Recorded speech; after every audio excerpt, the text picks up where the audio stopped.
একটা কথা বলো, যদি তোমাদের সাপে কামড়ায় তাহলে তোমরা কি করবে? অপশন 1, তোমরা গিয়ে সাপটাকে ধরবে এবং ধরে জিজ্ঞেস করবে যে কেন তোমাকে সাপটা কামড়ালো, তুমি এই কামড়ানোটা ডিজার্ভ করো না বা অ্যান্ড অল।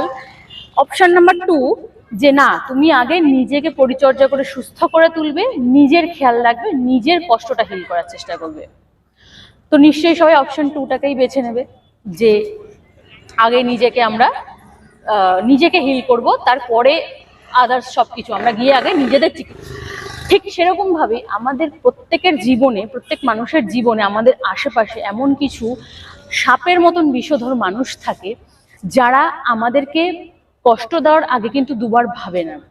কিন্তু আমরা তখন কি করি? আমরা তখন কান্নাকাটি করে এটা ভাবার চেষ্টা করি যে সে কেন আমার সাথে এরকম করলো, আমি তো এগুলো ডিজার্ভ করি না। কিন্তু সেটা না করে সবার প্রথমে একটা কাজ করবে, সবার প্রথমে নিজেকে হিল করার চেষ্টা করবে, নিজের দিকে ধ্যান দেবে, নিজেকে আরো বেশি ভালোবাসবে। কারণ সেই সব মুখোশধারী মানুষের কিন্তু তুমি কতটা কষ্ট পেলে না পেলে তাতে কিচ্ছু যায় আসে না। ঠিক সেরকমই তাদেরকে বোঝানোর এটা কোনো মানেই হয় না যে তুমি তার আঘাতে কতটা কষ্ট পেয়েছো বা কতটা ব্যথা পেয়েছো, কতটা তুমি তার ডিজার্ভ করো।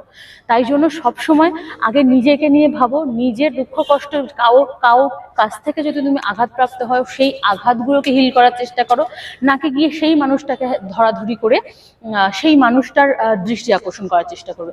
সবসময় নিজেকে নিয়ে ভাববে, পজিটিভ থাকবে।